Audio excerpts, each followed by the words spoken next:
Hi everyone, thanks for joining me again today. Today we have my friend and coworker Larry. Do you want to introduce yourself and tell us a little bit about yourself?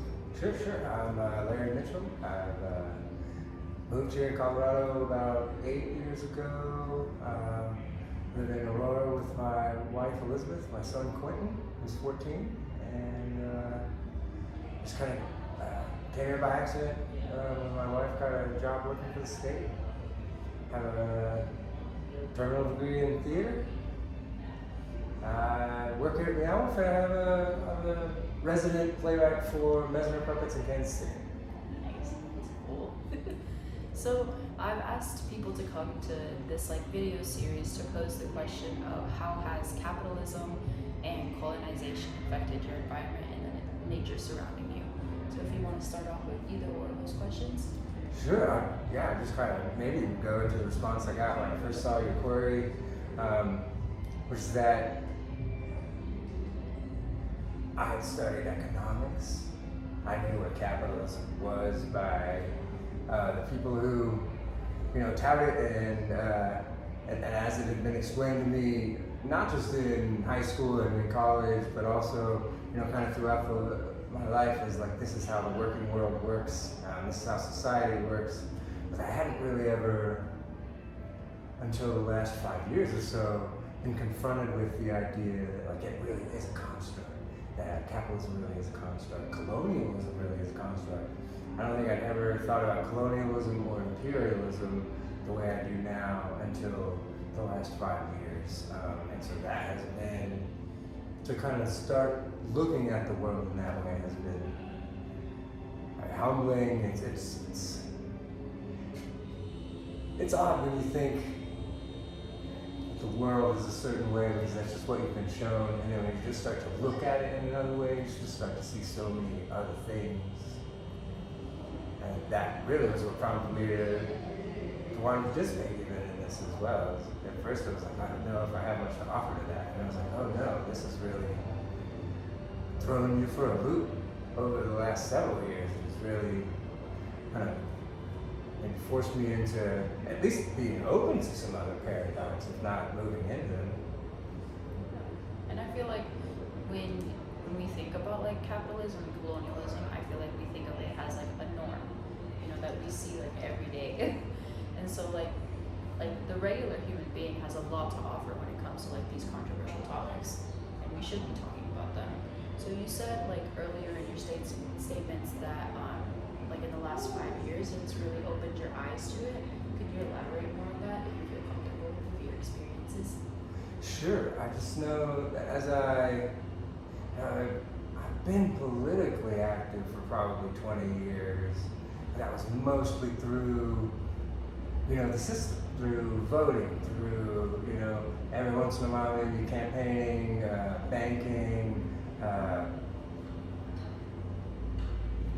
canvassing, even sometimes for different candidates, offering to write for some candidates and things like that. As I started to become aware of the limitations of the system itself, that's really when I had to start questioning it. I don't know if it was Bernie Sanders himself, or it was really right around that time.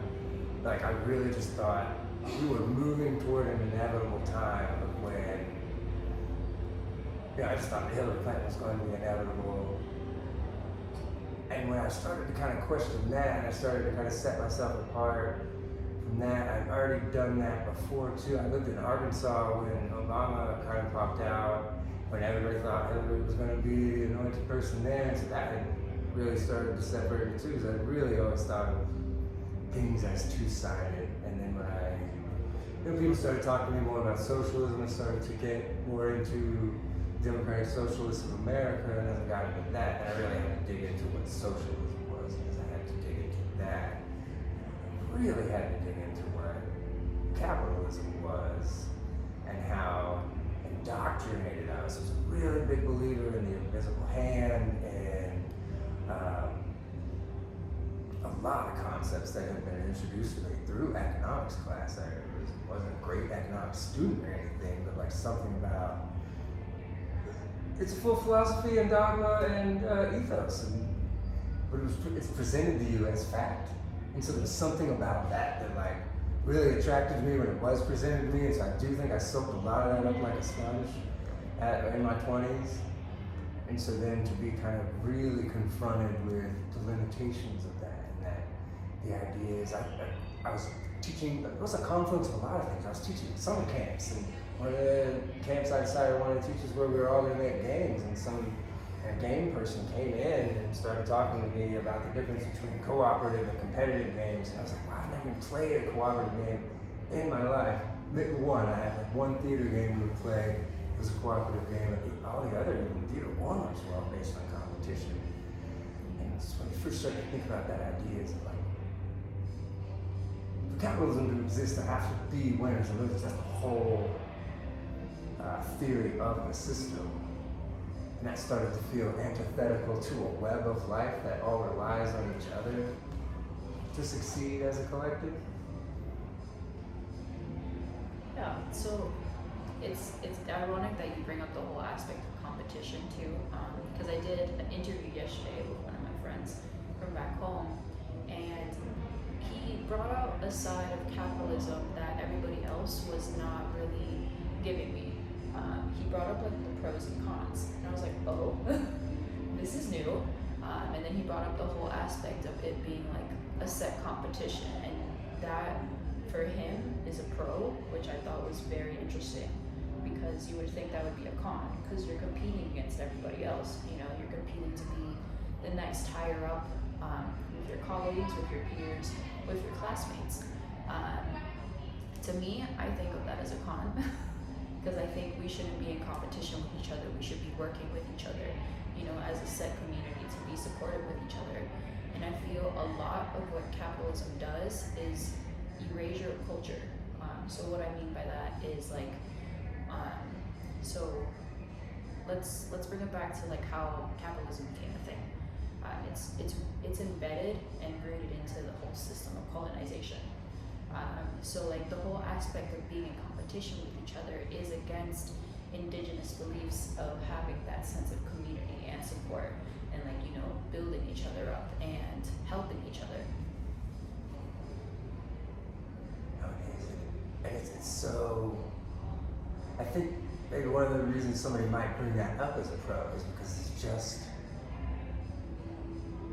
in a capitalist and a colonial and imperial society, that's all you're ever brought up on. You're compared to all your other classmates. They want to know what percentile you were when you graduated high school. They want to know how your grades compare to everybody else. They want to know how your grades compare to your brothers and sisters. How do they compare to your parents? When you get better grades than your parents did when they were in school. Like, it's so much. Even in theater, the biggest thing we would do every year in undergrad was go to a festival and compete in acting, and compete in props making, and compete in set design.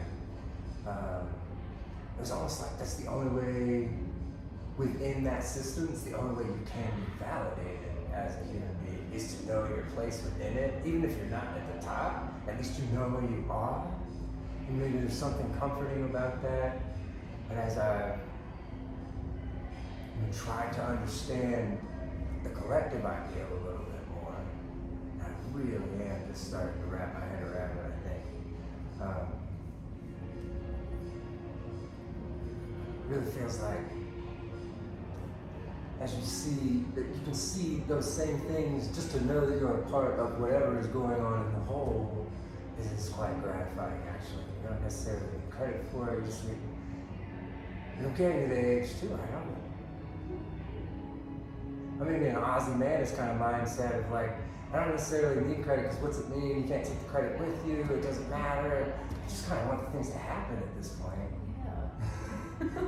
It's like, that just reminds me of like the freaking, like our credit scores too, because it's like, you don't do anything with it except, you know, feed into this system of like buying a house or getting a loan, or I don't know, what else is credit good for? And like, that's just like the summation of it. And like, you're feeding into this system that is basically inhibiting you from progressing. It's just like one endless cycle that's basically brought up to the workers that are like us, like down here, like below everybody. like we're just like being, what's the word? What's the word? EX. like I can't remember the word, but the meaning of it is like basically being pushed down so we can't be brought up, and like the people that are above us are gaining more profit as we get pushed more down, and like they're using the resources. We are the resources, and also like the environment is the resource for them to excel as well. Well, absolutely. I guess I do get a sense that the people, so I hesitate sometimes to call them just forces because they are individual people, but when they get together it becomes this force that is really very unconcerned with tomorrow. It's very much about whatever we get today. Like that whole corporate system is built on that, because if you can't, you can maybe theoretically or philosophically have constantly continuing growth or profit, but in action it's pretty much impossible without reset, without something else happening. Exponential growth and constant growth is an impossibility, but it's built on that model. It's built on it's built on a fallacy of the ability to just, and the planet included with that, and all the other resources, including us, the workers. Absolutely. It just goes back to like how colonization came about, like how the people that were trying to take control over them were just taking control, like of other people. And in this sense, where we are today is the higher people up, the people higher up are taking control of us in our lives in a way, because, you know, like I said before, we can't excel because we gotta go to work. We gotta survive. If we don't go to work, we don't survive. We don't have a roof over our heads. We don't have food. We can't just have our basic luxuries of going anywhere, you know, or just like getting gas and going somewhere that we want to go to. And they've hooked us into loans now too. So even like, you know, I thought I was going into a system where like I thought I was doing everything I was supposed to do, right? I went to college and I took out a bunch of loans to do that, and then like maybe that wasn't working out quite the way I thought it was, so then I printed a bunch more loans and went to graduate school and that. And I don't feel cheated or anything I don't feel like, oh, I did the work and I didn't get the reward. I feel like I was lied to, honestly. I feel like that was just a fallacy of constant growth. I think it was just blending back into that, oh, well, yeah, if you're gonna go up, then you gotta do that, and we'll add this in here too. Oh, it's costing too much for you, well, can't give you that education for free anymore, so we'll let you take out a loan, which is another like win-win for all these other people, and a loss for the workers, and a loss for, because now not only are you tied to your job because you've got to find a place to live, and you got to eat, and you got to take care of everybody in your family. Now you got to pay back these loans for something you did 20 years ago. Yeah. It just follows you around for the rest of your life too. It just keeps all these things to tie you to the system to keep you from self-actualization. And it sucks. I feel like student loans are a whole nother like topic in this whole realm of capitalism, because like you said, we're like tied down to paying them back, and it's like it sucks because those interests after you graduate, and even then, like as it's accumulating over the years, it becomes it becomes like a whole another loan that you took out but you didn't. It's like it becomes like twice as much the amount that you took out originally. Oh, absolutely. As that interest starts to add up. I stopped looking at mine 10 years ago just because it was that depressing. Yeah, I already forgave myself. I was like, I can forgive myself, the government can, you know? But, so like, when you think of the words of like colonialism and capitalism, like what's the first like thoughts that come to mind with your own experiences? Well, I just think back to when those words were first brought up to me, and they were brought up like 13 colonies. Like, colonialism was beautiful. It's the great. This is where we come from. It's why we got this melting pot on somebody else. It's at the beginning of the whole, all of it, right? The whole myth. Like, I think it really goes down to the very first times I heard the words colony. First time you don't hear capitalism maybe until you get in your teens or something. I hadn't been quite as aware of that word, but I was so aware of that system, like very early on, being compared to people even back in the 90s. It was very. Everybody's playing a sport. You got to play at least one sport a year, and so then you're already been stacked up probably before you even started in school. Plus, you get so much talk about how you really had to, certain things you had to do to make you better than other people, really like putting you into these kind of mind. I'm sure it happens in other ways now, just in different ways. I do feel like, as I talk to my students when I was teaching, and I talk to my son now, I do feel like there's not as much of a pressure on the kind of word is out, like these things aren't magic solutions. When I think about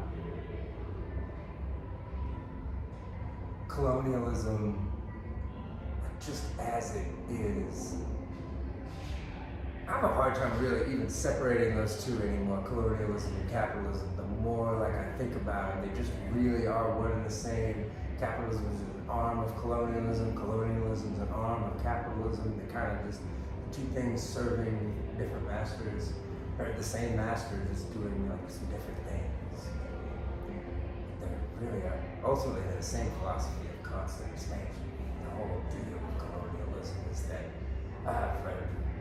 run out of space here, or we can't steal any more of that space without X number of people dying, so let's go over here where maybe it's a little easier to steal that land, and then we'll make a place there that even to today, where we're just like, oh, if you've got the money, you can start planning how you're gonna end up on Mars, or how your kids might end up on Mars.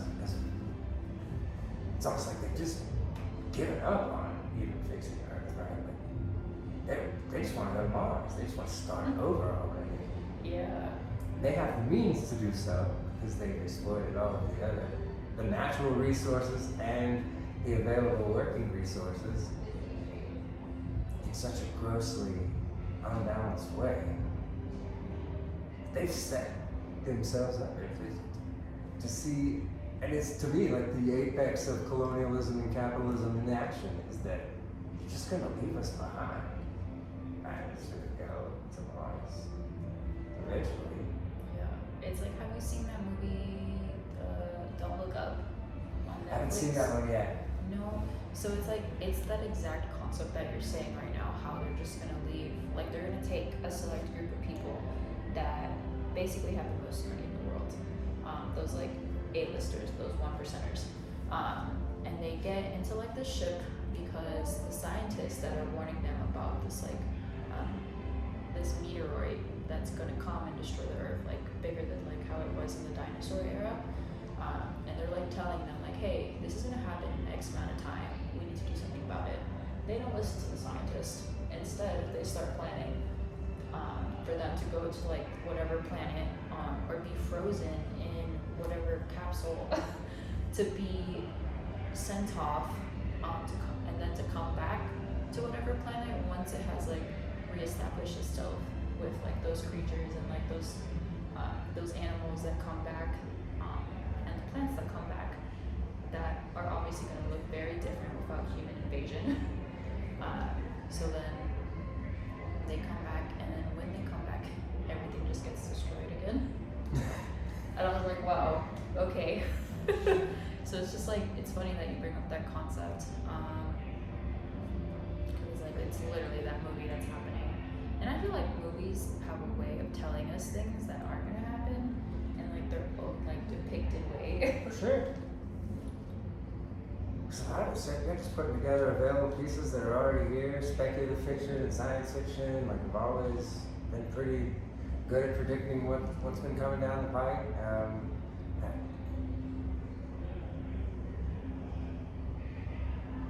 it sounds science fiction to talk about it, but it's so obviously happening right in front of us.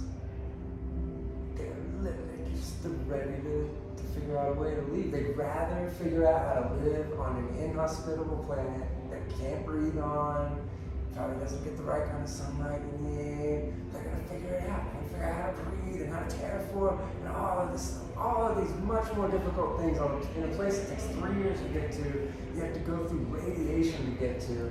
We don't even know if we could be sending people back and forth on a regular basis. We gotta figure all of that out and just because saving the planet would require them to stop exploiting all the resources, right? Just cut everything off, right? It would literally there's these different methods that people use that right now from big industries. It's called like carbon credits and carbon debts. Are you aware of those? Oh yes. Yeah. It's so messed up because it's like they shouldn't even be allowing them to construct these buildings if they're setting off an X amount of carbon. Instead, they're just like, do this building, but then go and revive some other piece of land in order to offset what you're putting off. And it's like, that's not how things work. Offsetting to me feels like one of the most privileged ways to pretend like you're actually doing something. Offsetting is like, it might be one of the new form of charity, right? Like once people are already kind of getting wise to the fact that like, oh, so-and-so gave $60 billion. And it's like, yeah, they made $240 billion last year.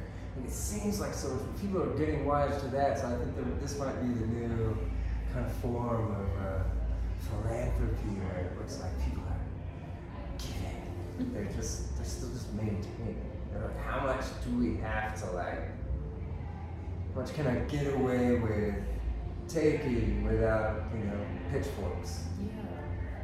And it's like, how much can I get away with being unregulated to the point of causing these diseases, causing these toxins in our soil and our groundwater, and just basically deteriorating the people around whatever facility this is. It's like, stop. The carbon credit, if we had the limit here, they'd probably just keep bumping it up like we do our debt ceiling. They find a reason, right? They always seem to find a reason to help capital out. Yeah. I agree with you, 100%. I feel like they're always gonna be like, no, this is the amount that you should now be drinking in lead. I would definitely rather, if we could, because I know the Obama administration tried to get some of the capping in here and it didn't go. I'd certainly rather have the European style system where at least we had that and we can at least be calling out people who are loopholing around it. Because yeah, it's still the Wild West here. You're enough to get away with mostly build whatever you want here still. So I'm not aware of that that whole concept. Could you elaborate what you think we can get away with in the West? So we tried to have a carbon, so you have an excellent, these many metric tons of carbon are gonna come out, to my understanding. And there might be maybe something that's coming along, but it was 2008, it was one of the things that was gonna come in with healthcare. It was gonna be the first year stuff that was gonna get passed through, but healthcare ended up taking 18 months, so this thing never got done. Kind of killing committee, but basically, as I understand that Europe does is you have this is the max metric tons of carbon that can be expelled. You have a permit to expel 50,000 tons or whatever. You can expel more, but you have to get if all the permits are sold, certain counties, you can only have 12 liquor licenses. So if you want a liquor license, you gotta find somebody else who has one and buy their business. Same deal, if you want more carbon, you wanna be able to put out more carbon, you've got to find somebody else who has that ticket because you would assume that within the first X amount of years, say probably within the first year, but give it 10. Within the first 10 years, you're gonna sell all your carbon credits. Everybody's gonna buy those up as soon as they can. So the only way to get new carbon credits would be to A, buy them from somebody else who's going to shut their factory down, or B, just raise it. And that's what we keep doing with the debt ceiling. We just raise it, which is smart because it's all imaginary anyway. But It's already all forgiven. but the carbon is real. Yeah. The carbon is real, and I think they would treat it just like the debt ceiling. I think it would be one of those things where it's like, but we can't kill business. Those are the job creators. They just make an argument like that. But I don't know. I do feel like there are more people becoming, I guess, ecologically aware of the dire nature of it. But I mean, I said that 10 years ago too. I sort of said that 20 years ago too. Like it is an improvement, but is it going to improve fast enough? Will there be action? Because there's a lot of talk, but I can't think of a new law we've had that's had anything to do with the environment. Some executive orders here and there that they go back and forth depending on who's in charge. What have we passed in the last 2 decades? It's been worthwhile. It's like the only thing that comes to mind is like the Paris Agreement Act, which has been on and off because like what you said, like who's in office, who's in administration, and it's like I don't know if we keep depending on who is in office and who is in administration, we're never gonna go anywhere because it's gonna keep going back and forth, and we just need someone like people like us that know what they're talking about, know these facts, and aren't going to think in a capitalistic manner, you know? Like, they're not going to have, I don't know, I mean, maybe, like, these people, they do have their reasons, because maybe they're being blackmailed or something, maybe someone is like, you need to do this, or like, I'm going to do something to your family. I don't know, it could be that, but it's like, you're not going to have a family if you keep exploiting the world. I wonder if there's a mindset. But I know there is a mindset among certain people, but I wonder if it's among more people than I originally thought. It's just like, not only can you not take it with you, but then like, who cares after I go?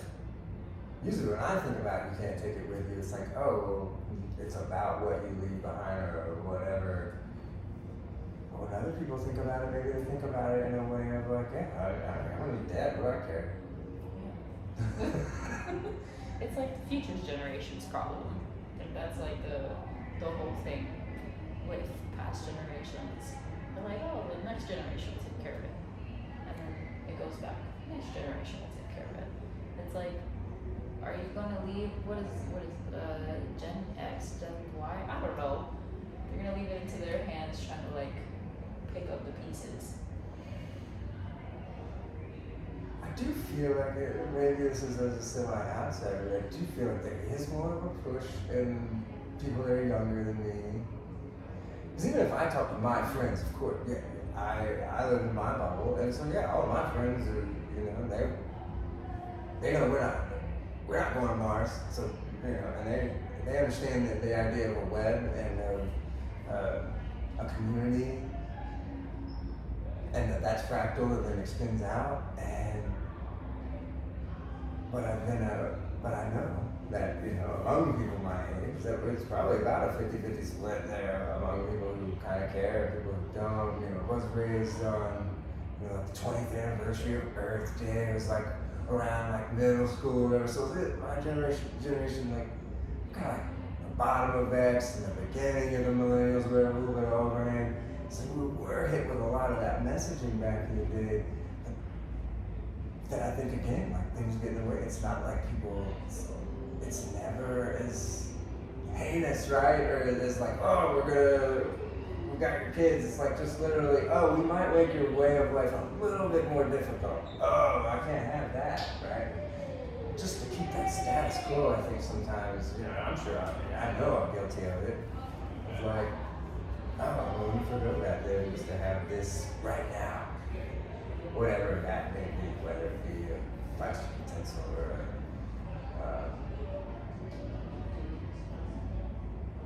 just doing something that I know isn't long-term healthy or so good, because that's what we're doing. That's what basically we've been like programmed to be and who we are. Yeah. And it's just like the whole concept of to rewrite a better system in order to have our people excel and have our planet excel, and also like work together like in a community in a sense where we take all the world leaders included, because we can't just like do something big in one country and then have another country being like, I don't care, I'm just gonna do whatever I want and let out a whole bunch of like carbon and fossil fuels and like do this amount of like bad things. Because we need to have a collective and form a collective, a group of understanding that we can't be doing this amount of things to the planet because we're not going to have one, and then we also can't be doing these things to our people because that's our working people. Without the people, you're not going to have any working anything.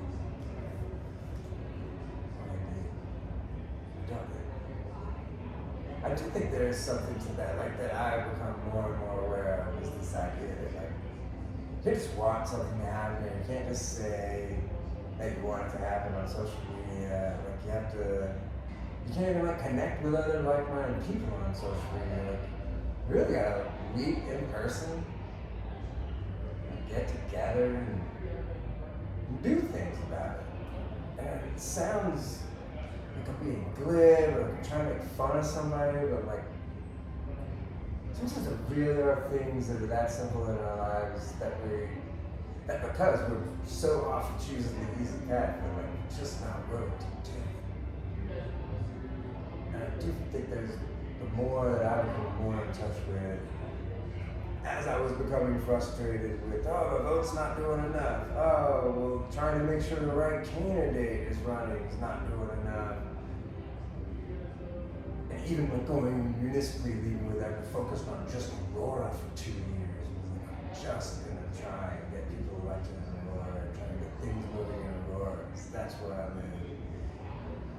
You start realizing, I know it really is just about connecting with like the people who see like you'll have in a lot of ways the most impact, or that I've been finding that the more I just become involved with the things I'm already doing and try to find ways to make those better, not just for myself, but for others, because often I get pretty easy go no matter where I'm at or what I'm doing.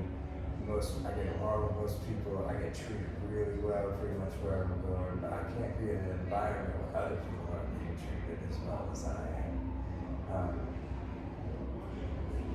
So sometimes I've really found lately, especially, there was like kind of a crisis of faith when the pandemic happened, a loss of faith in humanity and things, and the way I kind of really found my way back was just in the people around me, in the things that I was already doing every day, going to work, schooling, just even the grocery store, the same people I see every day there, making those contacts, just becoming more kind of aware of those kind of things. I do feel like we were indoctrinated from an early age to like really see ourselves within a part of this system within. That we're supposed to be on this path, almost like you're this straight diagonal up, and that it should look just like a good corporation's growth chart should look, your own growth should look like that. And indeed, life doesn't really look like that. And there's lots of peaks and valleys, and a whole lot of this, just stasis, a whole lot of stasis. That's for sure. Yeah, it's like you grow up thinking like you're gonna check all these boxes and like you have like one set plan, and it's like no, in reality life is gonna throw you some curveballs in there, and it's gonna go like this sometimes, and sometimes like what you said like that. But what we can do is like what you were saying earlier too, is like look for your support in your community and just have that community, because they're gonna support you, and that way you don't feel as alone in this world. Indeed, I also feel like it's just an easier way to get points of view. Like if you're trying to download new POV from social media, sometimes that can get really hard because you got so much coming at you too. It's like you really want to expand your experience. For me, I can give advice out to other people. For me, I've found if I really want to expand my experiences, expand my point of view, and just other people I see every day more than I might be. Sometimes like a simple like hi and like a wave can do a lot for a person. It's like, it's like you just feel seen. So with that being said, I'm gonna like wrap it up, but do you have like any final thoughts? Yeah, thanks for bringing this up. Even just in thinking about the questions before coming here was helpful and thought-provoking. But then, of course, yeah, sitting down with you has been wonderful. Thank you. Like, I really do appreciate your time and like energy for the conversation, because I know it's like sometimes it can be really depressing to think about these types of topics, but it's important to think about them because of like it being controversial. So it's cool. I do believe as humans that we are we are more empathetic with each generation. We are more aware of our shortcomings and feel more of a drive to try and better those things. So despite the inevitable madness, I remain hope invested. That's good. Man, t-shirt was. That's my mantra. Ever since I saw that, it just really kind of helped me put things in perspective. That a lot of it is a positive because we are more aware of it, but it's becoming more aware. We can really get it down sometimes. But at the end of the day, the more you become aware, the more you're aware of, trying to make that change. So it's good. So thank you for watching, and then come back again for